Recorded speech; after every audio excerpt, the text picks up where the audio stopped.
And I think we are live now. Huzzah! Hey friends. So Drex here from DrexFactory.com, and I am just doing a quick little streaming session here in the hour before I have to go run into Maryland and have Thanksgiving dinner with my girlfriend and her family. So yeah, I thought I would do a little bit of spinning, maybe do a little bit of Q&A. If any of you guys are out there and have any vexing questions that you would like to ask me, I'd be happy to answer them. Yeah, one thing I want to talk about right quick is these, which are Super Sake Poi from Spevers.com. They're an Israeli juggling company that they are now selling poi, and they sent me these as well as another model of poi that they have, which the name escapes me right now. But yeah, I am putting out a review on them tomorrow, and I hope you guys tune in for that and to see kind of what my thoughts are on these particular poi. Which one thing I will say off the bat that I kind of like about them is that they're clearly intended to be used both daytime and nighttime. I love the fact that these socks right here have these stripes on them, so they look just as cool during the day as they do at night. And then, of course, you can just like turn on your LEDs to spin at night. So, yeah, I'm just going to start some spinning. If you guys out there in the live chat land have any questions, comments, concerns, etc. that you'd like to ask me about, please throw them in the live chat. I finally have a setup now where I can look at the live chat as I'm doing all this. So pretty please ask me some questions. I've got a little under an hour now to spend on this before I have to take off. But yeah. Let me know what you guys have on your minds out there. These here do actually get brighter than this. Actually, I'll put them on full brightness because why not? You hold down this button on what they call the North Pole right here, and hi-yow, you get pretty bright. And I've already got some questions coming in. Greg Poyboy says, what would have to happen for the Month in Flow and Profiles in Poi series to return? Some of my favorites. So the no bullshit on that one, I gotta watch my mouth here. The no BS on that one is that for the Month in Flow to come back, I would need to hire an editor, and I just don't have the money to do that right now. The reason being that the Month in Flow is different from literally every other video I do in that the window of time when it has to be recorded is incredibly small. And the window of time in which it has to be edited is incredibly small. So unfortunately, it's one of those things that when I'm buried in other projects or traveling or what have you, it's nearly impossible to shoot that video. Now, it could be made easier if I had a dedicated editor that I had hired out that I could go to do the editing work, and then I could just like shoot the narration on my smartphone and everything. That would make it possible. And at one point, I experimented around with having an editor on my channel. But unfortunately, what I tend to find is that there's nobody who is a bigger proponent of the work that you do than you yourself. So unfortunately, it was just one of those things that the timing of it sucked. It meant that whenever I traveled, it fell off the wayside. So as for Profiles in Poi, I would love to do Profiles in Poi again. The big limiting factor there is who I get to run into as I'm traveling, and us both having, originally I would tell people that it was about a 15-minute window of time, and then that kept turning out to be a complete lie, and we'd have interviews that would go on much longer than that. So at this point I'm telling people it's more like an hour-long commitment when I see them. And you know, I'd love to interview more old school people. I'd love to interview Ronan. I'd love to interview Alien John. This past year, I actually tried to interview John Alvarez, but you know, the timing just didn't work out. The event that we were at, we were both too busy, and it didn't happen. So I'd love to do it again, and all that would take for it to happen is for me to be around somebody that I want to interview, somebody that I think has got a really interesting story to tell, and for us both to have an hour to devote to it. So, sorry, long answer to a short question, but I hope that got it across. What for you is the best new trick in the last year? I don't know. I mean, I think, for me at least, the one I'm most proud to have learned in the past year are these gunslinger anti-brids. Just because, like, I've seen other people, like, trying them, but I don't think anybody was doing it terribly cleanly until I started, like, really applying my mind to it. Like, there's old videos of John Alvarez and a couple other people doing them, but, you know, they don't look like what I expect an anti-brid to look like. And when you really nail the look of an anti-brid, you make that trick pop so much. So that is definitely my favorite trick that I've nailed in the past year. As for tricks that other people have nailed, I don't know. Unfortunately, like, my memory sometimes gets blurry in terms of what's happened in the past year versus the year before. I know that Tim Goddard did this absolutely amazing inversion where he was doing, like, basically a one-handed cartwheel that looked incredible, and I wish I had the athleticism to do that, but that's going to take a little bit of time. JJ Spinner says, what camera is the best for recording fire and LED poi spinning? So when it comes to shooting fire, you just want to have a camera with the biggest sensor that you can possibly find. Because the bigger the sensor, the more light it's going to collect, and the more light it collects, the better. So, like, pretty much any DSLR will do the job. The God's honest truth, though, is that smartphone cameras have gotten so good in the past few years. You know, I recorded a bunch of videos this past week off of my girlfriend's iPhone 7, and, like, even the quality of that really blew me away. So you'd be surprised at what you can accomplish with smartphones the way they are right now. Easy to afford, and the quality is really great. So, you know, use what you got. Little Elf asks, would you be willing to do a tutorial series on your top favorite tricks and tips? Yes, I would love to do that. That's a great idea. Tyler Marchi, do you spin for a living? And if so, how would I get my foot in the door doing the same? Okay, so I'm going to spin as I give you this answer because I feel like I'm boring as I'm just sitting there. So yes, I do this full-time. This is my full-time job. Now, the good part about that is that I get to set my own hours. I get to work when I want.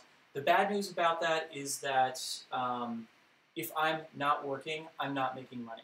This is one of the things that, like, totally freaked me out when I started doing flow arts full time.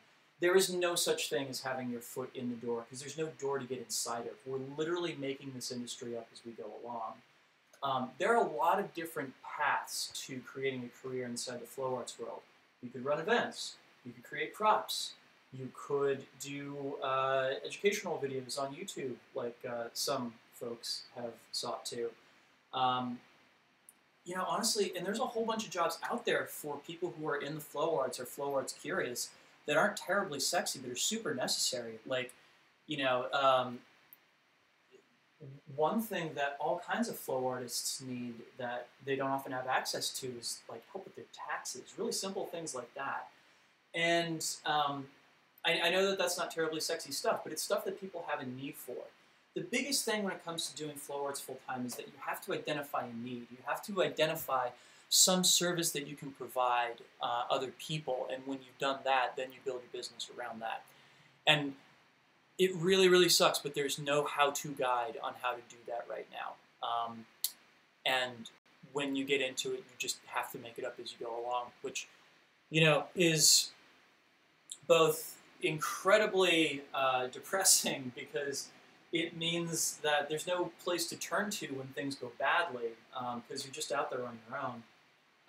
But it's also really cool in that it is an unbelievably challenging puzzle to solve, and definitely that's one of the reasons why I've kept making it a priority for myself. So the short answer is find a service that you can give people in the flow arts world and try and see if you can make a business out of it. And, you know, now that profiles in flow is a thing, that I'm doing these monthly interviews with personalities within the flow arts, that's one theme that I really want to get across to people is I want to interview people who've come up with a variety of different businesses that operate inside of flow arts. Olive from Harmonic Threads, I had a great interview with her last month. You can look that up. And spoilers, the person who I'm doing the interview with this month is Rachel Lusk. We actually recorded the interview on Monday, and it's going to go live on Wednesday. So tune in for that. Again, I give far too long answers to short questions here. Also, too, those of you guys who are out there in YouTube land, if you could, please use the super chat function to help support this channel. This is my full-time job, so if you appreciate the work that I'm doing, please drop me a couple bucks via the super chat. It helps out a lot. Let's see here. Show all your juggling equipments. I mean, I don't juggle. I have some juggling bags from way back. I might be able to dig those out. I don't have any clubs or anything like that. Yeah, I'm not going to dig through those. As for like spinning equipment, you can see my wall behind me here and all of the various stabs and poi that I have on there. Of course, the poi I've been spinning thus far have been these Spivers poi, which the review for these is going to go live tomorrow. I have my trusty pod poi for all kinds of stuff, including, you know, my girlfriend and I now every Tuesday we have like a partner poi date that we do in our living room and everything. So the pod poi are readily accessible for that. I've also got my little Franken poi, which are these are pods from Flow Toys. They're what's inside of pod poi as well as Flow Mojas. And these are Umoja balls from Lantern Smith. I like having the different colors on them. And then the handles here are the Sheridan Miller inserts, the Illumigrips that use Night Eyes, and they are inside of Palm Grips, the version 1 Palm Grips. And for Fire Poi, I've got a set of Dark Monk Fire Poi over here, as well as a couple sets of Spinoptic Poi, more Pod Poi, set of Contact Poi I made myself, some Sock Poi from FAI. I've got double stabs from Ninja Pirate, a set that I made myself, Flow Toys double stabs, another set of LED stabs from Ninja Pirate, fire stabs from both the Flow Factory as well as a set that was made for me by Doodle, the same guy who makes fire fans. So yeah, there's a lot of stuff up there, and I'm terrible about hoarding this kind of stuff. I don't ever throw anything away usually, so it all winds up on the wall. Love your channel. Keep it up. Hey, yeah, I'm glad to hear that. Thomas Nelson, we got a great beginner 5 tricks to learn. Are we going to get an intermediate and an expert 5 tricks to learn? Yes. Lots of people have been asking for that after that video went live yesterday, which, by the way, that's like one of the most popular videos I have ever done. Usually, if a video gets like 500 views inside of the first 24 hours, I think I've done really well. That video did almost 1,000 views in the first 24 hours. I could not believe how popular it was. So, yes, there's going to be more videos like it coming up. It gets a little tricky when you start talking about, you know, here are 5 intermediate tricks or 5 advanced tricks or things like that, because everybody kind of learns at their own pace. So I think what I'll probably do instead is here are 5 anti-brids that every tech spinner should know. Here are 5 contact poi tricks that every contact poi spinner should know. Things like that. Just like dip my feet in different individual ponds and use that for different topics for videos. So does that sound close enough to what you got in mind? Because intermediate and expert is going to get super controversial, and I would rather it be useful to people rather than something that they argue over. Cool. Tyler Marchi, thanks for the answer. That's kind of what I figured. Yeah, I'm sorry. I wish I could give you a better answer, but the God's honest truth is we're all just out here struggling, you know? Cool. So keep those questions coming. I am still on here for about, looks like 40 minutes, so I'm happy to answer anything you guys have. And again, if you could, pretty please, support this channel, use that super chat function, and any question that somebody asks via the super chat function, I will be more than happy to advance to the top of the queue for getting answered and everything. Helps me out a lot, and as I just mentioned, there's no career track for flow artists, so every little bit helps. You know, if you got $1 or $2 leading up to Thanksgiving, really appreciate it. Otherwise, I can do a little bit of spinning and show you guys some things that I have been enjoying playing with lately. So one interesting thing that I've been playing around with a lot is exits to gunslingers, because like, you know, we have the kind of normal, I'm going to switch over to contact boy for this because it's just going to be easier. We have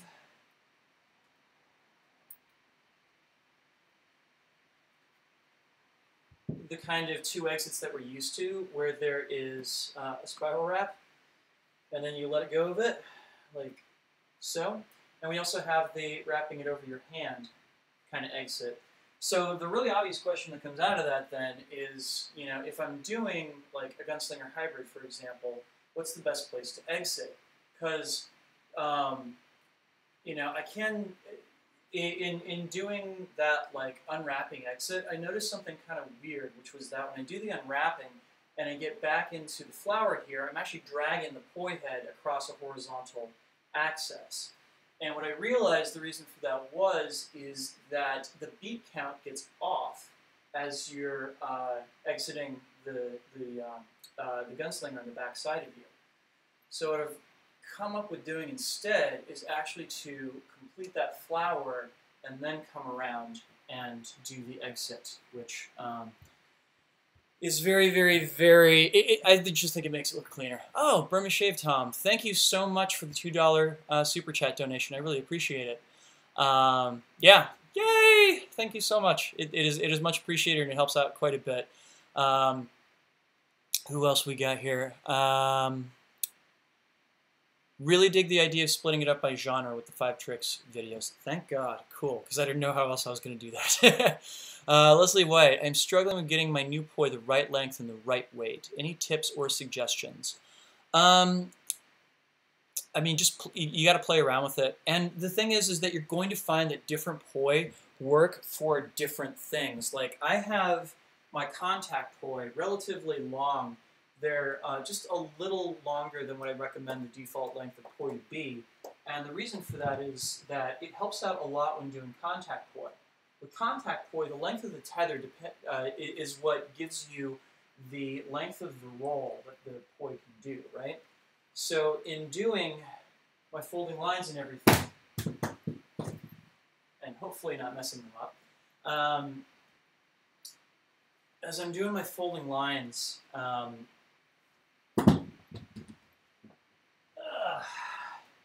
I want to have a longer tether to be able to get across the fold, right? Longer tethers equals more momentum. Now, by that same token, I keep my pod poi pretty short. They're only like mid-bicep length, and the reason for that is that I primarily use my pod poi now for partner poi. And so I want to keep them a little bit shorter so that they're not all over creation.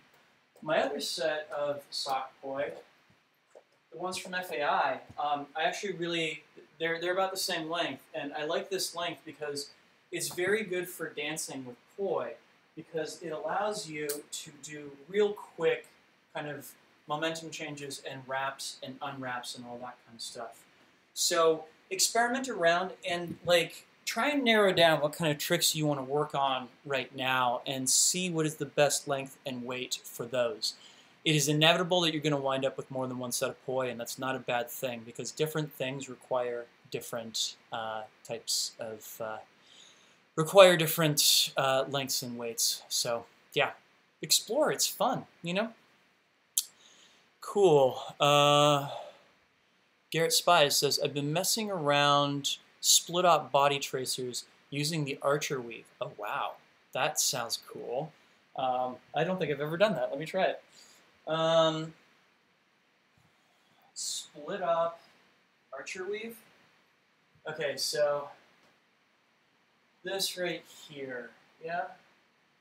And then doing that is an Archer weave. Oh my God.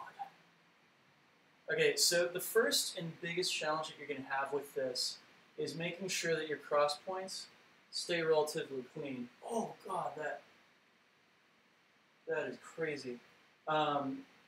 Because like your body's going to want to default to the same cross points for each hand, and this is one of those tricks where you need to have different cross points working. Oh my God. Yeah, this one's a challenge, I gotta say. Cool challenge, but a challenge nonetheless.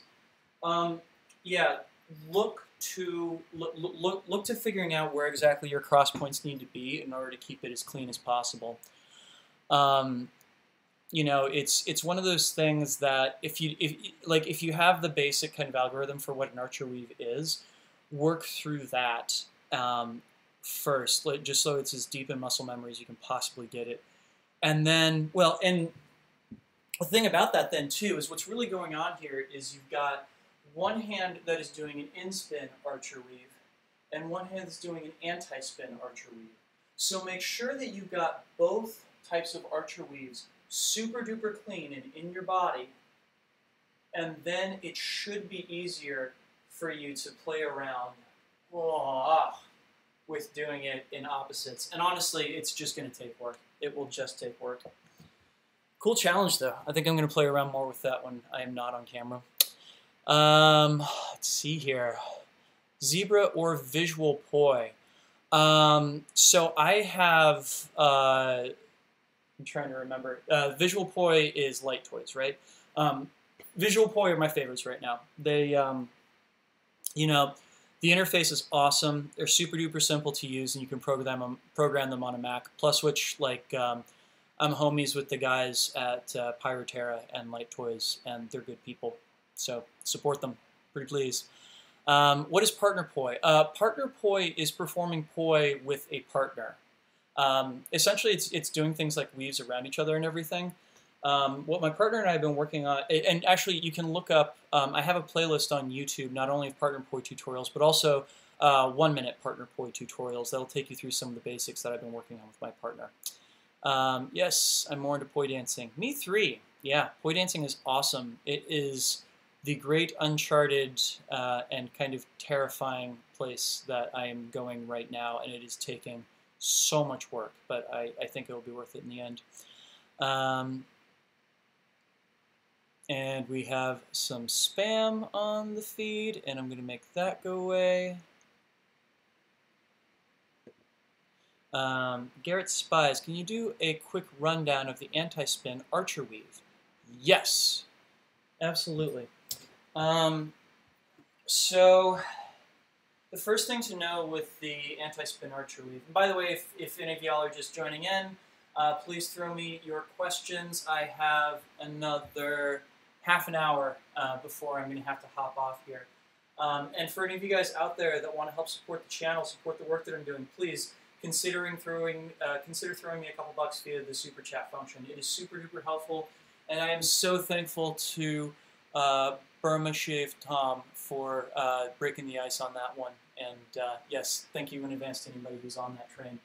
Okay, so when it comes to archer weaves, essentially what we're looking at is we have this kind of thing where we go from one hand in the armpit to the other, slide down and around, and now we've switched which hand is in which armpit, right?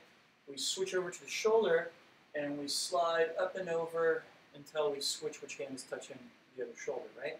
So doing an anti-spin means that we're going from the opposite position. So we're going from one armpit to the other armpit over top, and from one shoulder to the other shoulder on bottom, right? You want to make sure that the poi are turning in the appropriate direction for each. So as I'm doing the anti-spin, I start moving up when my left hand here, that's the blue one, is in my right armpit. And I go up and over until I get my right hand in my left armpit. Now when my right hand is on top, that is the purple one, I'm going to push both hands down and around until I get my left hand, that is the blue poi, over top of my right shoulder. So it's from under to under, over to over, under to under, over to over, as opposed to from under to under, over to over. So I guess the easy way you could think about it is when you're doing the in-spin archer weave, it's over to over to over, and from under to under to under. That is, when I'm on top of my shoulder, I'm going over, and when I'm under my shoulder, I'm going under the full pattern, right? Whereas for anti-spin, it's going to be from under to over to under, to over to under to over, if that makes any kind of sense. Basically, You want to do the overs when you're going down and around. You want to do the unders when you're going up and over. Confusing? I hope not. I hope that made some form of sense. Cool. Loic Brunori. Hey, Drex, can you make more intermediate videos on your channels, please? Sure. Leslie White says, how do I donate a little amount of Super Chat? So look down at the bottom of the chat, and if you see a little rectangle that's got a $sign in it, you click on that, and it will take you through the process. Thank you so much in advance. So how can you make more intermediate videos on your channels, please? Yes, I'd be happy to do that. I've been trying to be good about posting regular intermediate combo tutorials on my channel, but I can definitely do more intermediate stuff too. I guess I would ask, like, what specific intermediate resources are you looking for? Are there particular tricks that you're looking for, transitions, things like that? Let me know. Let me know down in the comments, because very clearly I've been getting more and more ideas for videos that I want to do off of the responses that I get to these live streams. So help me out on that one. Yay, Garrett Spies! Thank you for the $2, man. That is a huge help. Much obliged. Mind blown. No worries. Lizzie White, I'm on iPhone. Oh, no worries. Come to think of it, I have no idea if it's a function that's even on iPhone, but I appreciate you looking. So thank you anyway. And maybe you'll find the button at some point. I don't know. Let's see here, Greg Poi Boy, are you doing top 10 favorites again this year? I'm planning on it. Yeah. What do you think plays a bigger factor into voting? Facebook presence and Instagram presence, a combination of both quality of content. I'm not as sure anymore as I used to be. I think that having a strong presence on either Instagram, Facebook, or YouTube is a big factor in it. Probably Instagram is the biggest one at this point, because that's where the community is growing the most right now. But in past years, I could easily see that the people who were most likely to get into the top 10 were also the people that were touring and teaching at the Flow festivals. So I think a big part of it is getting that face-to-face time, and I think a big part of it is also developing that kind of online presence. And it should be said, you're more likely to get accepted to teach at those festivals if you have a strong online presence. So it definitely becomes, kind of a feedback loop in a lot of ways. So if you're interested in getting on the top 10 list, definitely having an online presence is extremely important. Which is, I have mixed feelings about, because I'm glad that it gives people something to shoot for. I have had people make the top 10 list who told me that explicitly that was a goal for them for the year. But at the same time, I also, it was always intended to be a thing that was not just about, who's good or who has the biggest presence, but who made a difference in other people's spinning experience, So I always wanted to see, festival organizers and teachers and things like that go on to the top 10 list. And sometimes that happens and sometimes it doesn't. Yeah, it is certainly coming back this year. And, every year after I do it, because it's so much work to do, I kind of sit on it for several months and be like, am I going to do that again? Am I really going to do that again? And it's usually around September or October that I make that decision. But yeah, it's coming back this year. And Greg Poi Boy asks, as an instructor, one bit of confusion I run into with students is agreeing on what constitutes as intermediate and advanced frameworks. Where would you draw the line? The $1 million question, right? So the really, really deeply unsatisfying answer that I would give to that question is that I wouldn't. I think after you get out of a beginner's kind of perspective, there are so many different directions that you can go that calling things intermediate or advanced or anything like that, it kind of loses context after a while. And it becomes a lot more useful to play in specific things like, okay, let's do a class on doing behind the back spinning, or let's do a class on hybrids and how to transition between them and the like. But if I have to give a solid answer to this, it would be this. I would put intermediate spinning as a place where people start getting into VTG-like patterns, like all of the different flowers and 3-to-3 hybrids and things like that, as well as behind the back work, crossers, things like that. Basically stuff where you need to have probably 2 or 3 foundational skills under your belt in order to make them work. And you're in the process of combining those foundational skills together to create new combinations of tricks or tricks themselves. That would be my answer to that. And as far as an advanced frameworks go, I would say that it's things that require you to have several intermediate tricks or foundational skills under your belt, or just things that take a very, very, very long time to learn. Like any which way you slice it, I think that one of my favorite tricks of all time, that is the isolation versus horizontal cat-eye. This is an advanced trick. It's extremely hard to do, no matter what else you already know how to do.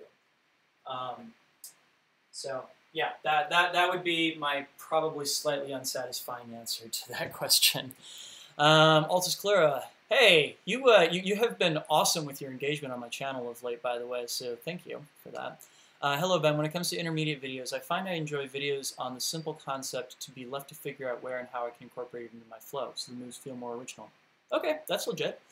Yeah, I totally get that. And ideally, when you're at that point, it should, like, the links between moves should start to become at least somewhat obvious. So you can start to put them together for yourself. Yeah. And Garrett Spies, split same Zan's diamond. Absolutely, sir. So we can do split same Zan's diamond in wall plane like this,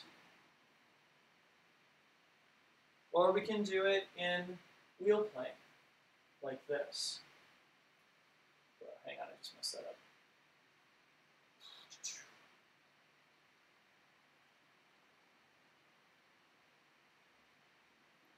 Okay, so the obvious question, how do you do this?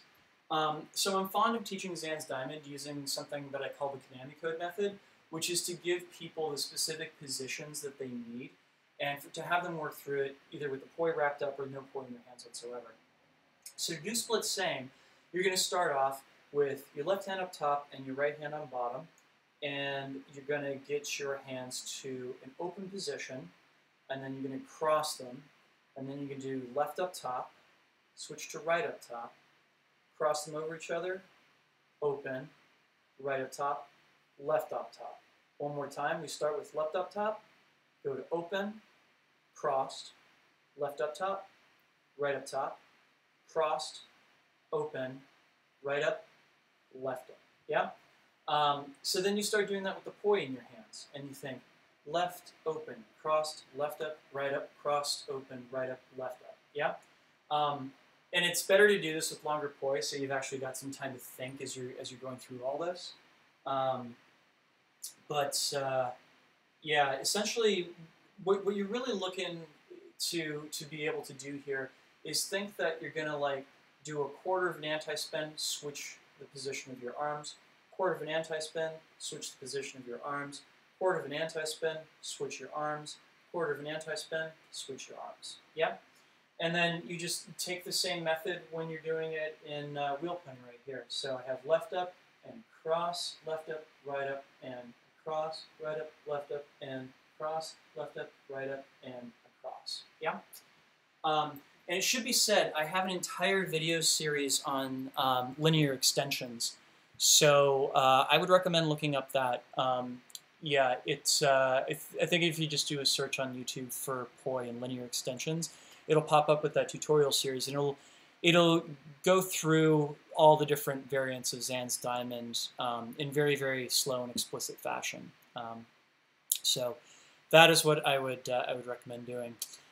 So I have about 15 minutes left here, my friends. Keep those questions coming if you can. And again, if there's anybody out there who would like to support the work that I'm doing on my channel, I would really, really appreciate it if you could use that super chat function. You can throw me a couple bucks if you like. And again, big thanks to Burma Shave Tom and Garrett Spies for taking part in that, because it really helps me out. As we've already mentioned on this call, there is no career path for flow artists. So the money that you guys are giving me is directly helping me continue to make these videos and keep my channel alive. Cool. And Lexi Nichelle says, I'm having a hard time getting the behind the back weave. I've followed your videos and have been going slow in each position, but hands still isn't working out. Any advice? It's hard to say without being able to see you directly, but so I remember when I was learning the behind the back weave and really struggling with it. The thing that helped me get it had nothing to do whatsoever with behind the back weave. And this is totally weird and totally ridiculous. But what actually helped me do it was learning how to do these full arm giants like this. This is basically doing crossers, except your arms aren't crossed, right? And learning to do these forced me to move around my upper body a lot more, right? Now, why that's important when it comes to doing something like the behind the back weave is that you actually have to do quite a bit of movement in your upper body in order to make sure that you've got enough clearance for the poi to get past you. And as you can see, it still sometimes doesn't work out. I almost never do this anymore. So, like, play around with those full arm giants right here. This is just like a split same reel with your arms doing extensions, and have it free up some of the stuff in your midsection, and hopefully that helps out. Oh, Tina Eveskije, I have no idea if I pronounced that correctly. Thank you for the $5. That is so totally awesome. If you've got, oh, you do have questions up here. So I will skip on ahead to those. I'll go back to the other questions in here, but I want to get Tina right quick. Thank you for the support. Could you point me in the direction of tips for beginners with T-Rex arms and or limited range? Yes, so two things to start with. The first one is that you really want to make sure that you learn flowers as soon as possible. I actually think this is something that we do wrong in how we teach people poi, that we should be teaching them flowers from the start and then getting them to things like weaves and threaded needles later on. As you're learning how to do flowers, that's going to open up your shoulders and train your arms to not stay riveted to the rest of your body. Of course, it's still really easy to do flowers in such a way that you're doing T-Rex arms, so it's not quite enough. The next thing that I highly recommend for breaking T-Rex arms, and I did an entire video on this, is actually to do an exercise where you try free-flowing and imagining that you have little airbags underneath your elbows, that you cannot touch your elbows to the sides of your rib cage. If you try to focus on just doing that for a little while, what you're going to find is it automatically does a lot of work to open up your arms. Even if you don't fully extend your arms, do you see how much more volume my arms have as I'm spinning right now? This helps out quite a bit for any move that you might think of trying. Like, for example, even just a simple 3-beat weave, if I make that rule, all of a sudden it becomes a much more dynamic kind of move here. So give that exercise a shot. Try and see if drilling yourself in such a way that you can't touch your elbows to the sides of your body helps on that one. That is a great question. And also, thank you so much for doing this. You've been my main teacher in learning poi. Excellent! That is so good to hear. I really, that's good to hear because most of the time it's just numbers that I see coming across my screen to tell me that people are out there. So, thank you. Going back up, Will Hamilton says, I've been working on getting into hybrids. Tina says, perfect, thank you so much. My pleasure, thank you, Tina. Will Hamilton, I've been working on getting into hybrids. So far I've been working on static versus extension and pendulum versus cap. Where should I go next? Haha! So glad you asked. I actually teach an entire class on this one. So if you got, I might have to shorten up. Let me just double check I've got them right here. Right one here. Static, the extension, and pendulum, the cap. Yeah, okay, cool. So if you've got static, the extension, and pendulum, the cap, the next thing I would highly recommend you get into is triquetra versus static spin. And I would do this by, so in order to do this cap, you can think of it as like dipping and then dragging the poi. That is, dipping it and then dragging it back, dipping and dragging. Switch it so that the drag, instead of going down, goes up past your eyeballs. So you dip and drag, yeah? So this is a triquetra. That is a triquetra that's got a pedal that is pointed down towards the floor, yeah? So to turn this into triquetra versus static spin, you're going to have to change the way you're thinking about things because when you're doing kind of static versus extension like this, it's a single beat move with both poi, right? That is, they're both completing a beat at the same time. Whereas to do triquetra versus static spin, you need to have the triquetra poi going twice as fast as the static spin poi, right? So start off by just doing this exercise where you have one poi turning twice as fast as the other. Try and count 1, 2, 1, 2, 1, 2 for every upbeat that the other hand does, right? And off of this, go from cap versus pendulum and try and take that pendulum poi, pop it up and over, and as you're doing that, get the drag on what would be the cap up past your shoulders, just like this. You only need to do it once to start off with, but get it up and over and come back around. Once that gets to feel comfortable, try doing it twice. 1, 2, and going back to the cap versus pendulum. And after a while, you'll just be able to rip through the thing, like so. So why am I saying learn static spin versus triquetra on this? Because if you already know static spin versus extension, as well as cap versus pendulum, you have a combo that you can do where you can go back and forth between all 3 moves, like so.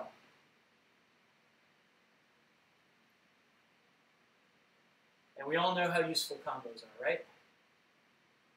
Cool. So that would be my advice as to where you take it next. Also, kudos for being on that particular voyage, because anti-brids are one of my very favorite things. Let's see here. Garrett Spies, will you be at Florida Flow Fest? No, unfortunately, they did not accept my teaching application this year, but that's fine. Maybe next year. Maybe next year. I've been there once before, and I think they like to stir the pot a little bit and come up with some new names to bring in every once in a while. Thank you so much. You're welcome, Lexi. Altus Glura says, I found Poi Fu helped with loosening my arms. Yeah, I could totally see that as well.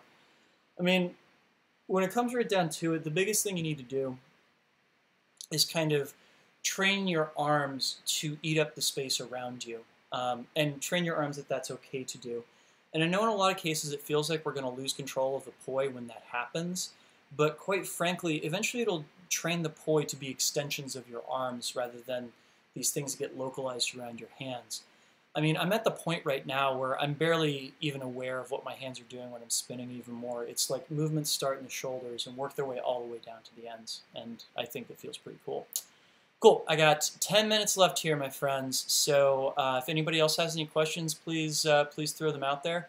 Also, you guys have been absolute wonderful troopers in helping me out on the Super Chat function. If there's anybody else out there who'd like to help out the channel, pretty please use that Super Chat function to help me out and help out the channel, because, you know, I very, very much appreciate it, and this is a labor of love for me, so there's only there are not that many ways that I can make income off of doing this, and what few dollars you can throw my way for doing this is really, really helpful.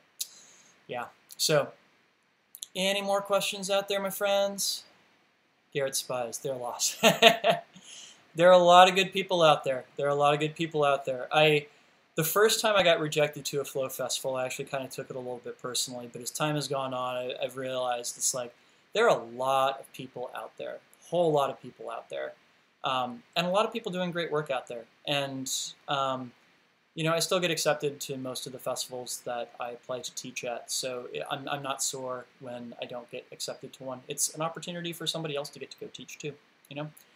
MooMooMe42 says, don't leave us. I'm sorry, my girlfriend's family is having, so my girlfriend's dad's family is having Thanksgiving dinner this afternoon. So Will Hamilton, thank you so much for the $2. That means a lot. Thank you.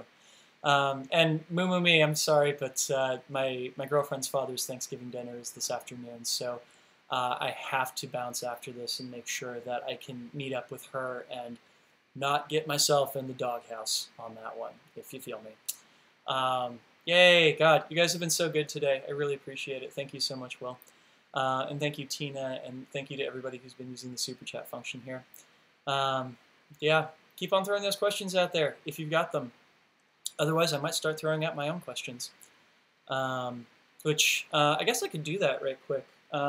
So I've just started playing around with a platform called Teachable that lets me do structured courses online. And I put up a course that I'd actually recorded many years ago. And it's gotten some good traction and everything. And I've been thinking about throwing another course up there. So my question is, what course would you guys most like to see me put together? What structured course would you most like to see me put together for you guys to put on there? And I mean, it could be a really, really short course. It could be a longer one. Lexi says, please make more intermediate combos. They help me progress. And last new moves and clean transitions. Yes, I absolutely will do that. Lexi, here's a spoiler for you. There's a very special combo that is coming in the month of December. Let us just say that I had a grand master plan literally this entire year for every combo video I did, except for the first one. And you get to find out what that Grandmaster plan was in December. And I've already recorded this video, and I can't wait to put it out to the world. So keep your eyes peeled, because I can't wait to see how it goes out there to the wider world. Suffice to say, learn all the combos that you can, because it will be important. JJ Spinner says, do you remember Polnava Plamenek? Yes, of course.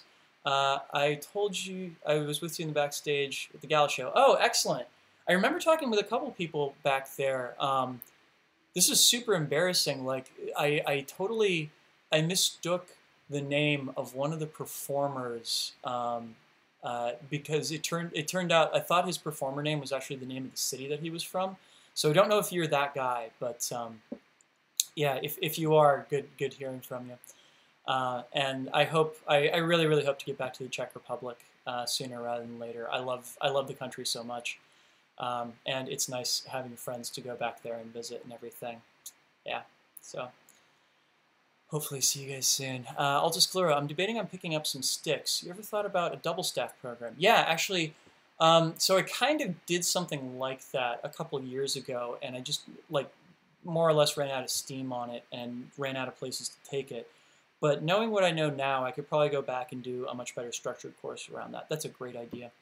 Will Hamilton, by the way, these live streams are really helpful. Definitely one of my favorite forms of content you put out. Helped me work through a lot of snags in my journey. Excellent. I'm so glad to hear that, Will.